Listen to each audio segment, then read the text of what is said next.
Siguro, Vice, bago ka magsalita ng ganyan, yung ganyang, ewan ko ba, yung galit na hindi namin maintindihan na ano bang ginawa sa ni Tatay Digong.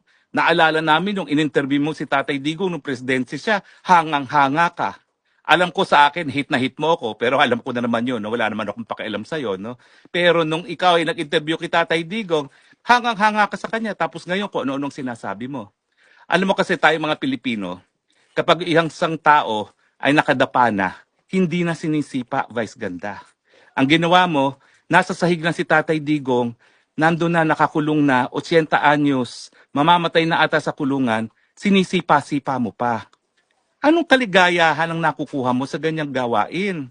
Hindi ba dapat kung hindi mo siya po pwedeng sabihan ng ganda, tumahimik ka na lang. Ang gusto mo ba talaga tirisin pa yung tao na nakakulong na at 80 years old? At kung sa tingin mo na natutuwa ang taong bayan, naku, ang Pilipino hindi ganyan.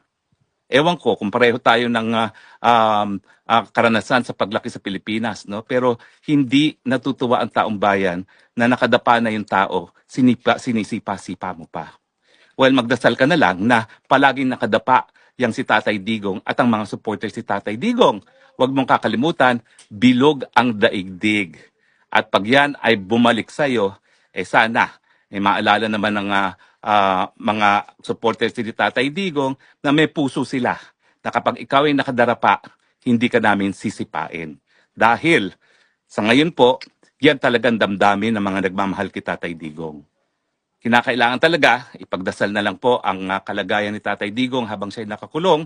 And the last thing na gusto namin makita ay isang gaya mo na tatapakan pa at sisipain pa. Pero anyway, kung kaligayahan mo yan, okay lang naman siguro. Bahala ka. Bahala tayo, kanya-kanyang kaligayahan. Pero sa amin lang, that was in utter bad taste.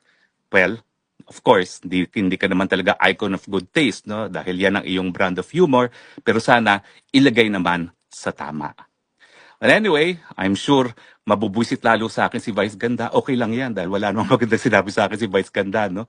Pero sa akin, sinasabi ko lang sa loobin ng mga Pilipino na ang taong nakadapa na, hindi na dapat sinisipa pa.